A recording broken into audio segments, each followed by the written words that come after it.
Before we start, please don't forget to like and subscribe. The house was packed, music pulsing, drinks flowing, laughter bouncing off every surface, until it wasn't. It happened like a pin drop in a theater. One sharp comment, and the room stiffened.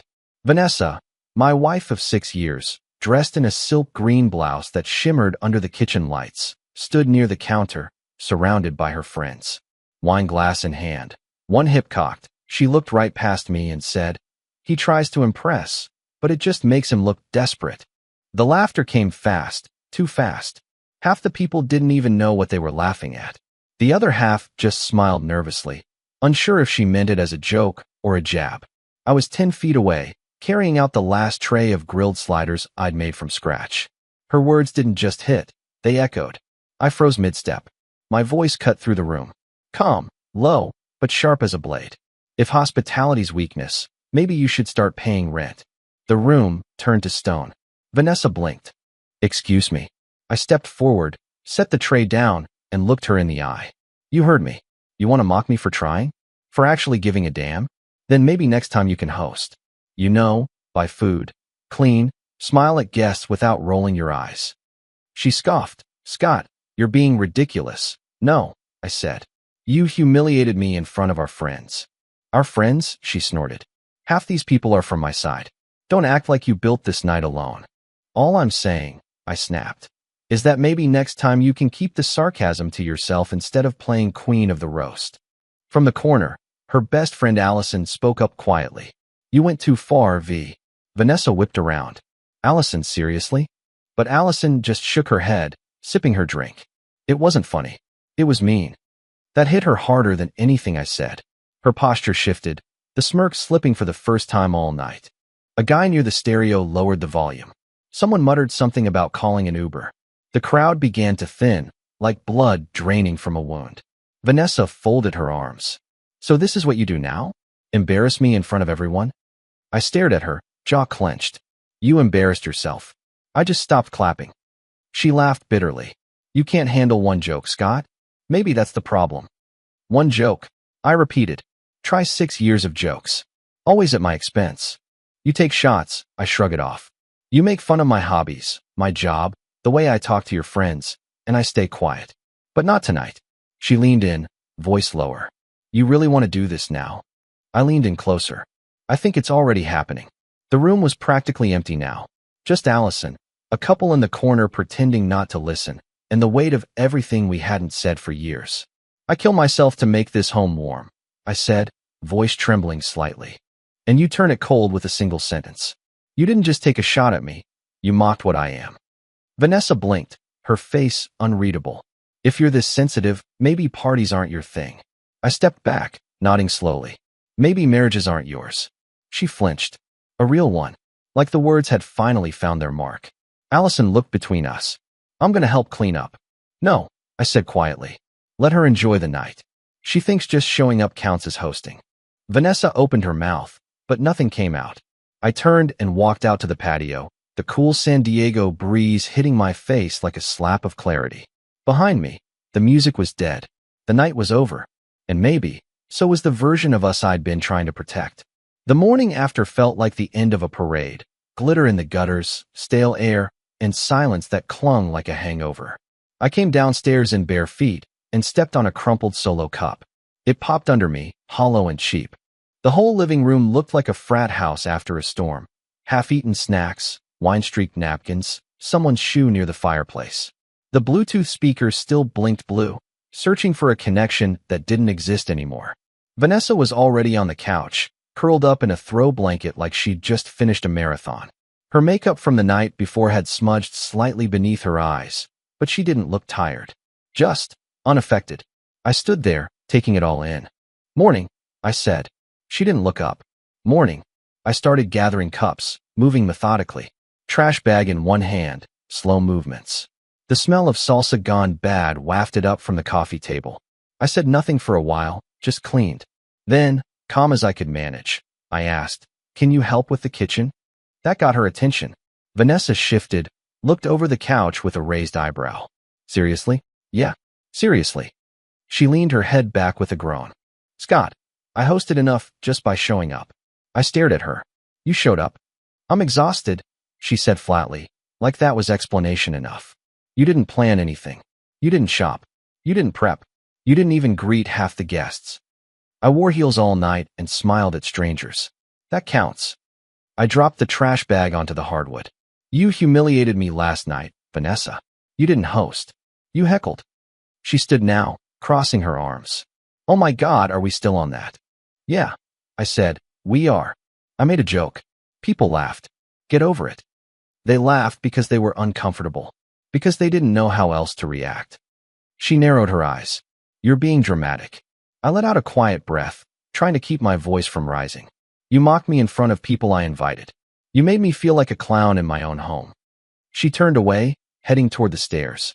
You always make everything about feelings. Maybe that's the real problem. I didn't follow her. Didn't throw anything. Didn't yell. I just walked into the kitchen, turned on the faucet, and started scrubbing dishes. There's something strange about soap suds and silence. They give you too much time to think. To notice how cold the air feels after an argument. How a house, even when it's still standing, can start to feel hollow. I stared at the glass in my hand, remembered the first time we'd moved in. How she danced barefoot across the tile when we signed the lease. How she'd said, this place has good bones. But bones meant nothing if the heart was gone. Behind me, I heard her footsteps going upstairs. No apology. No offer to help. Not even a glance back. I finished the dishes slowly, one by one. And somewhere between the plates and the silence, I felt it settle in. Not anger. Not hurt.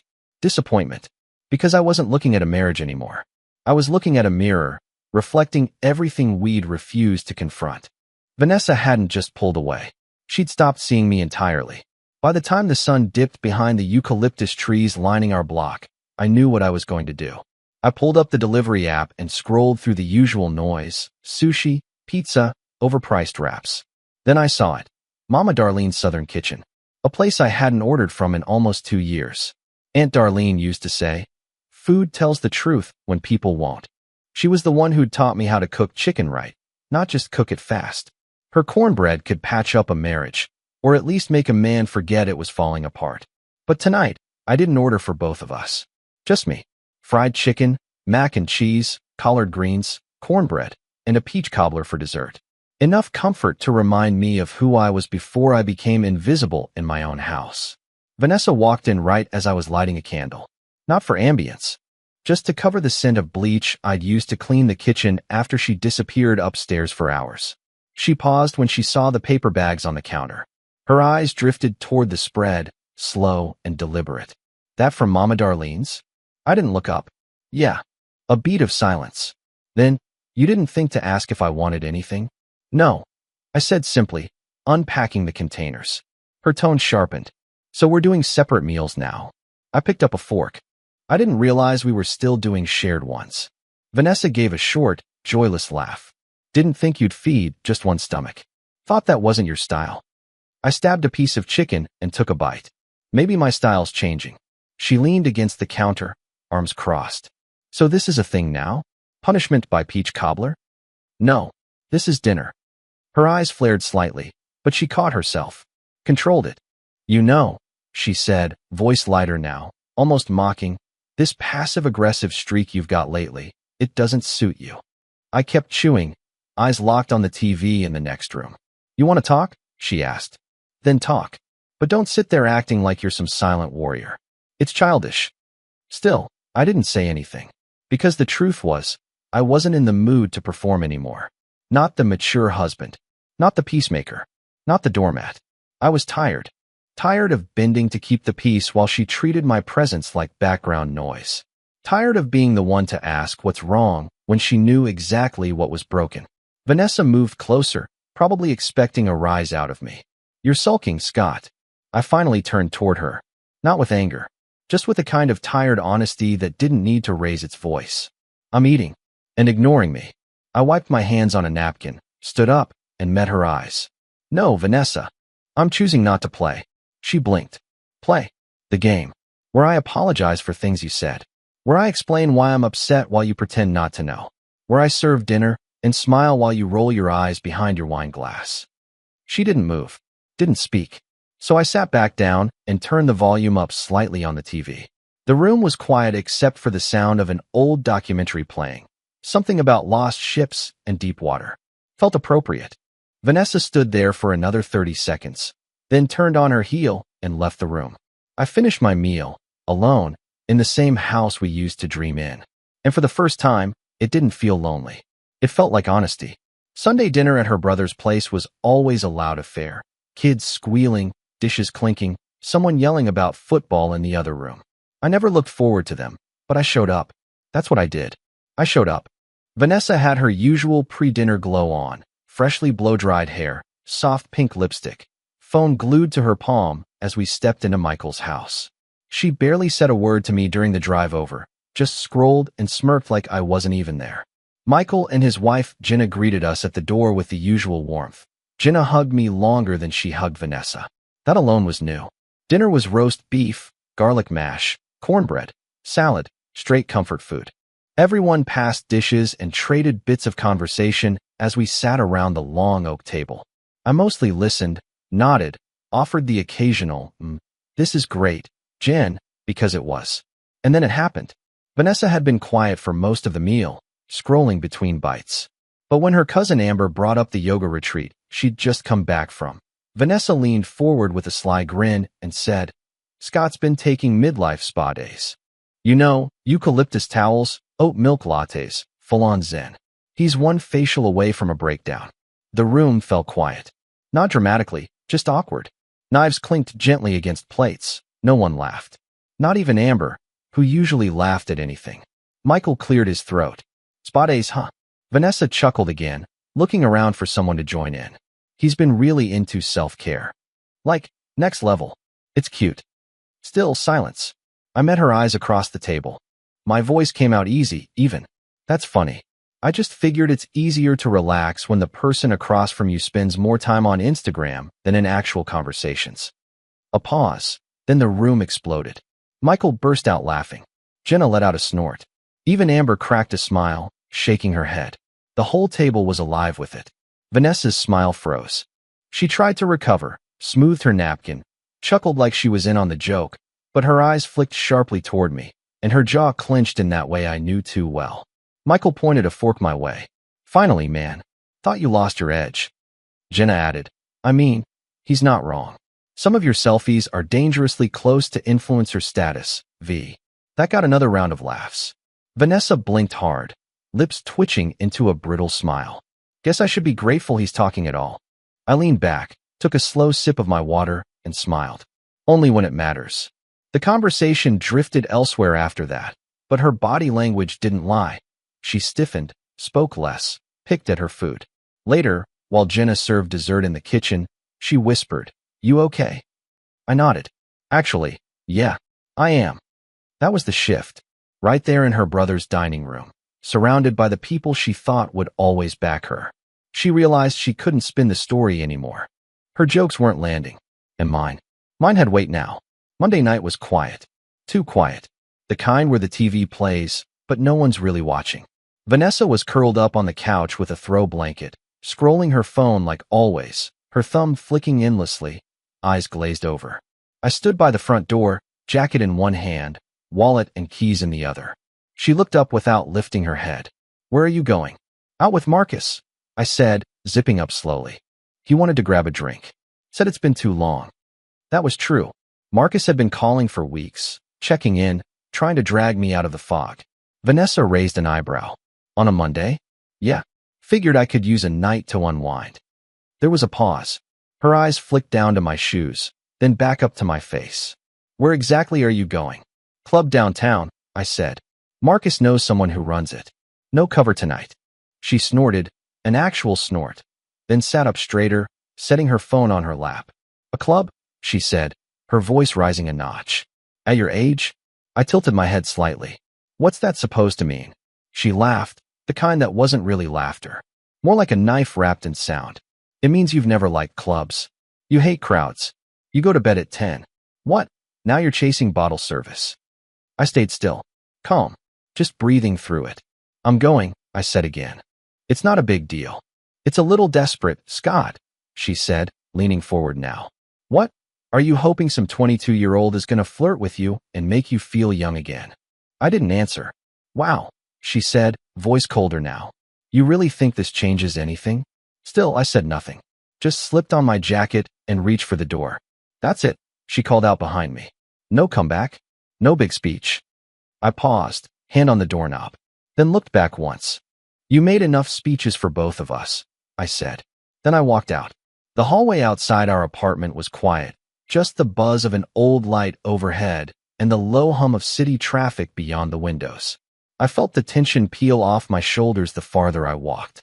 But inside the apartment, I knew it without even looking, the cold was setting in. Not the kind from bad weather or cheap heating. The kind that creeps in when the warmth between two people finally flickers out. Vanessa used to fill the space with chatter, questions, sarcasm, whatever. But that night, there was only silence. The kind that echoed off every wall. And when I closed the door behind me, I didn't feel guilty. I felt free. The place wasn't what I expected. When Marcus said club, I pictured flashing lights, kids barely legal, and music loud enough to shatter my spine. But this wasn't that. Not exactly. It was one of those rooftop lounges that straddled the line between classy and chaotic, dark wooden floors, exposed bulbs strung overhead, and a view of downtown San Diego that could make you forget every bad decision you ever made. A DJ played something mellow but steady, just enough bass to keep your blood moving. Nothing too desperate. Nothing screaming for youth. Marcus was already at the bar when I arrived. He turned, grinning, and slapped me on the back.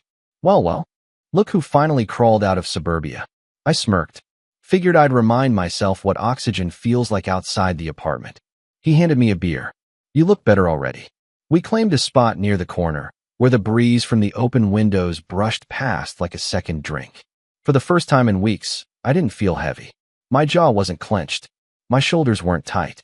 Just two friends, 2 beers, and no one rolling their eyes at me. It didn't take long before a group of girls came over. All confidence and laughter, the kind of energy that knows it belongs. One of them bumped Marcus with her shoulder as she passed, teasing, "You look like you belong in a boardroom, not a bar." Marcus grinned. "You say that like it's a bad thing." I stayed quiet, sipping my beer, watching the lights from the city shimmer across the windows. I didn't come here looking for anyone. Honestly, I didn't expect anyone to look back. And then she walked up, or maybe floated. I'm not sure which. Tall, with dark eyes that didn't flinch, and a voice like a dare. "You look like you're calculating the square footage of the ceiling," she said, sliding into the seat next to me. "Bad night." I turned slowly. "That obvious?" She shrugged. "That still face? It's either heartbreak or tax season." I laughed, actually laughed, and set my drink down. "Definitely not taxes," I said.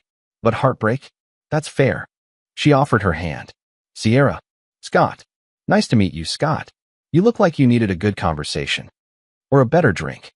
She flagged the bartender down with a tilt of her chin. "2 bourbons." "Neat."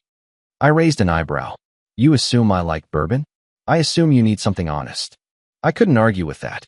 We clinked glasses. Hers had lipstick on the rim, bold red, unapologetic.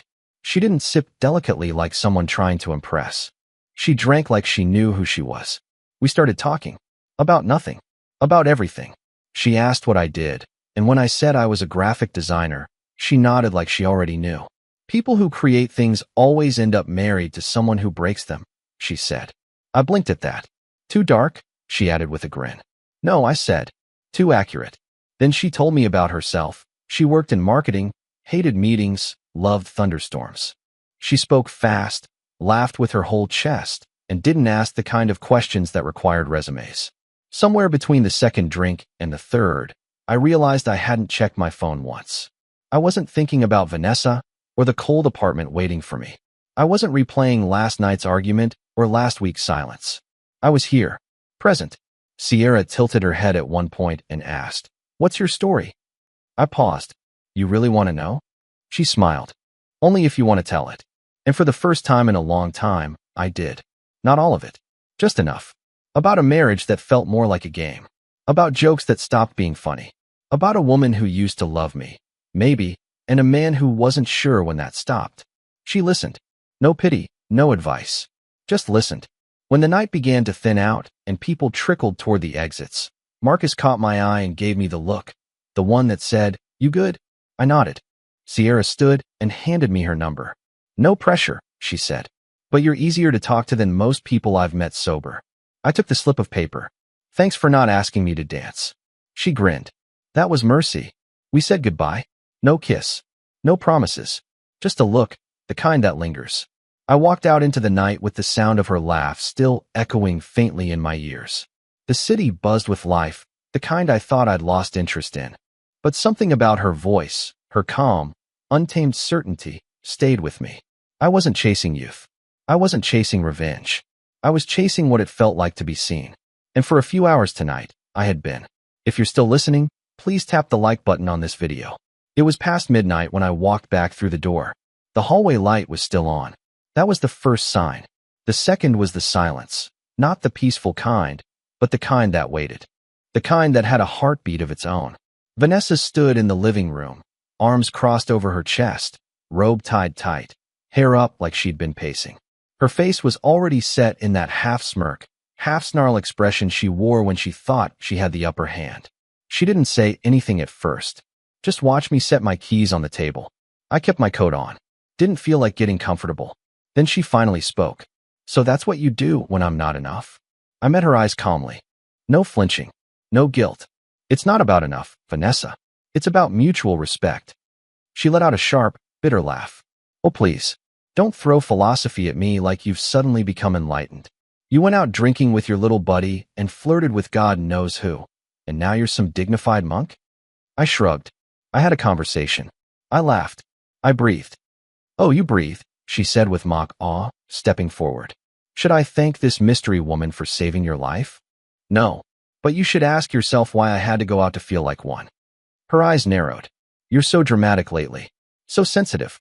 One joke at dinner, and suddenly you're reinventing yourself as some tragic figure in a suit." "I didn't go looking for anyone," I said. "But I wasn't invisible out there. And no one made me feel small." She circled the couch slowly, never taking her eyes off me. "So now you want me to be jealous? Is that it? You want me to cry and beg because some girl smiled at you over bourbon?" I didn't answer. "You want honesty?" she went on. "Fine. I haven't respected you in a long time. You stopped being interesting the second you stopped challenging me." I blinked. "You mean the second I stopped putting up with your insults?" "No," she said, voice ice cold. "I mean the second you got boring." I let out a breath and nodded slowly. "There it is," I said, finally out loud. She tilted her head, lips curling. "And what? Now you're the victim. Gonna write poetry about it?" I took a step toward her. Not threatening, just final. "No, I'm going to remember this moment. The one where you finally admitted who you are." She didn't respond. Just stared, unbothered. Unrepentant. And that's when it really sank in. This wasn't just distance. This wasn't just two people growing apart. This was contempt. Rotten, deliberate contempt. She didn't care that she was cruel. She was proud of it. And the worst part? She wanted me to feel like I deserved it. I stepped around her, toward the hallway. She called after me. "You didn't even deny it. Whoever she is, you're just as bad." I turned back, voice calm. She listened. "You belittle. There's a difference." Then I shut the bedroom door behind me, and for the first time, I locked it. Not because I was afraid, but because I'd finally accepted what I'd been refusing to see. She wasn't just broken. She liked breaking me too. The next morning felt deceptively calm. Vanessa had already left by the time I stepped into the kitchen. Her mug still sat by the sink, half full and cold. A streak of lipstick on the rim. No note. No word. I moved on autopilot. Made coffee, skipped breakfast. I didn't feel like eating. Couldn't really. I decided to clear some space in the closet. Not out of spite, just clarity. I'd been meaning to organize my side for months. Half the shelves were filled with sweaters I hadn't worn since the first year of our marriage. The air in the bedroom was still, quiet, but not peaceful. I pulled out a few pairs of jeans from the lower shelf, figuring I'd stack them neater. That's when I saw it. Tucked behind the pile, barely visible. A watch. Not mine. I froze, the denim slipping from my hands. It was sleek. Heavy. A gold bezel with a black leather strap. The kind of accessory you don't just misplace. The kind of accessory a man wears when he wants to be noticed. I picked it up slowly, like it might burn me. It wasn't new. I could see faint wear on the band. But it was polished, purposeful, and it sure as hell didn't belong to me. I stared at it for a long time, my pulse starting to climb, the blood draining from my face. I searched every mental file I had. Had I borrowed this from someone? Did Marcus leave it here? Was this some forgotten birthday gift? No, this wasn't mine, and it had been hidden. I set it down carefully on the dresser, as if disturbing it too much would unravel everything faster than I was ready for. The closet, the bed, the room, all of it suddenly felt staged. Like a set. Like everything I'd believed about our home had been painted over to hide the rot underneath. I didn't say anything to Vanessa when she got back that night, but I started watching. The next morning, I called my client and told them I'd be working from home this week. Told them I was nursing a stomach bug. They gave me the usual sympathy and signed off. Then I did what I never thought I'd do. I checked the door cam history. Vanessa always acted like she hated the thing, called it paranoid, said it made the apartment feel like a prison. I'd installed it anyway last year, just for peace of mind when we were away. I tapped through the footage slowly. Monday, package delivery. Tuesday, nothing. Wednesday, there it was. Timestamp, 12:42 p.m. A tall man in a dark hoodie stepped up to the door, paused, typed something on his phone.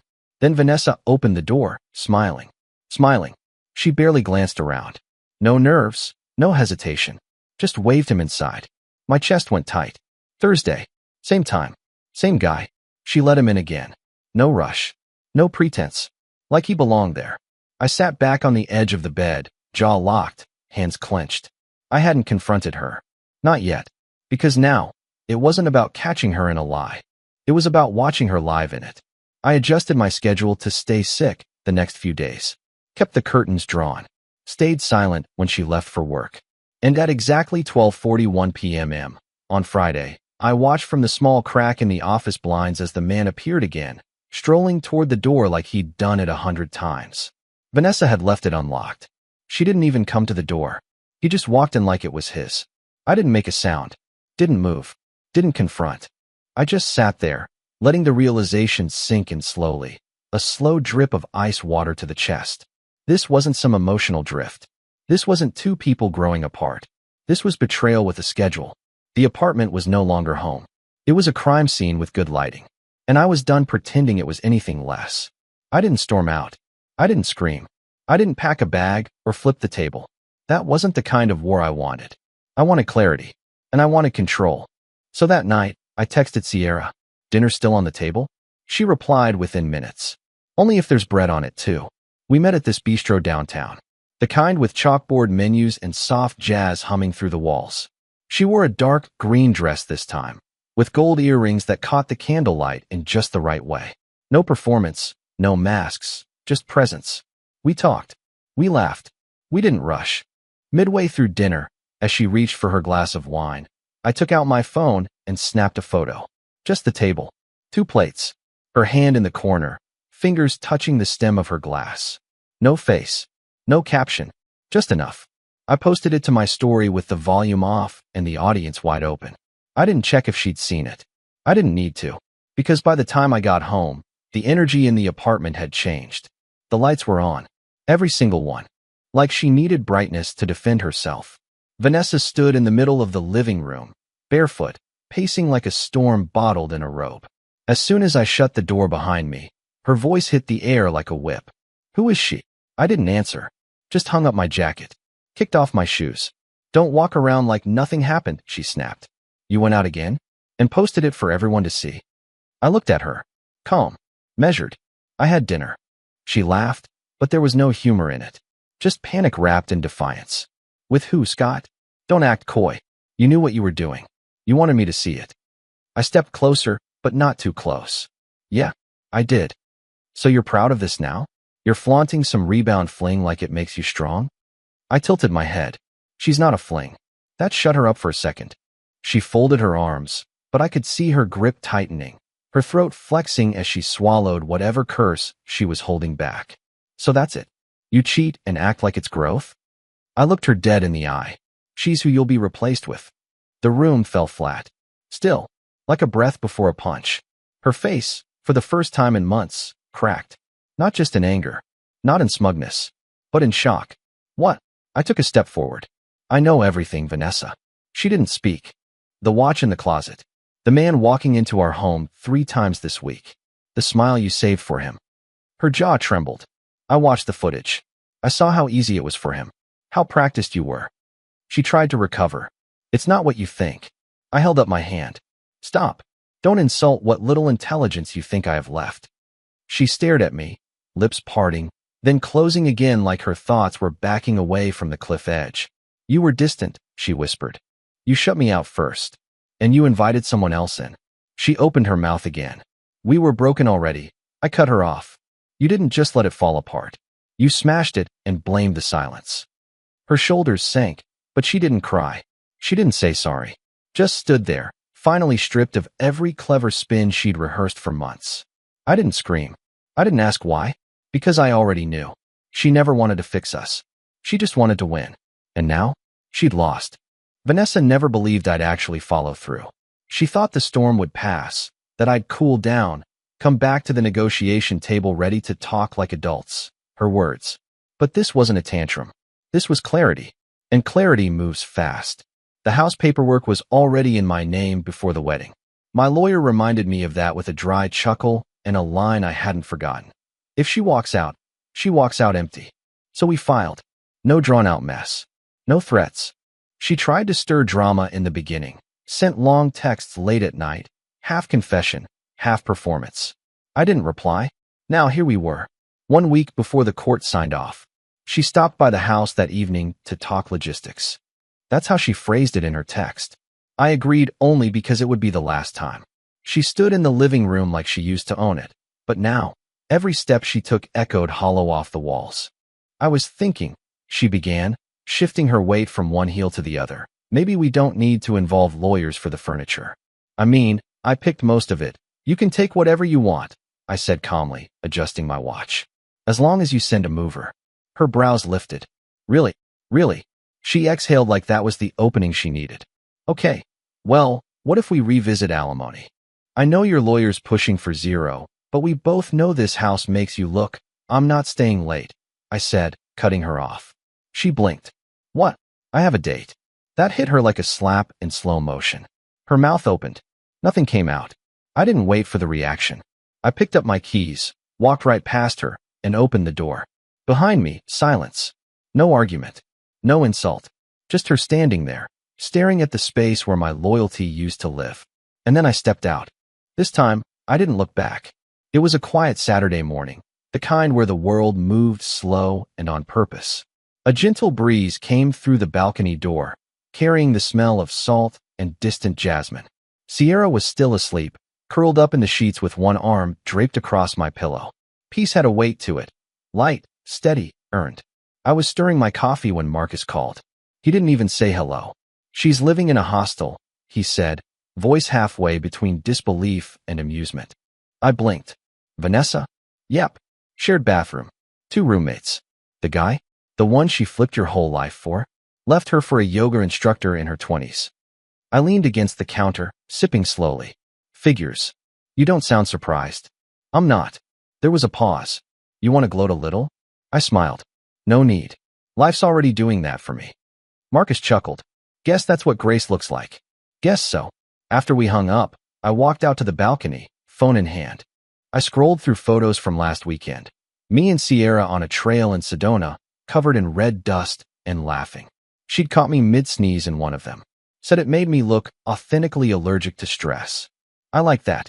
I took another sip of coffee, watching the sun move across the tiles. There was no parade. No trumpet blast of victory. Just the steady, quiet reward of surviving something that should have broken me. She lost everything she'd gambled for. And me? I got peace. And that was the end of the story. I keep thinking about the moment Allison told Vanessa, "You went too far," right there in front of everyone. Do you think she was standing up for what's right, or just picking the safer side? Let me know in the comments. And if this story hit somewhere close to home, don't forget to like and subscribe. I've got more stories coming, and they don't hold back.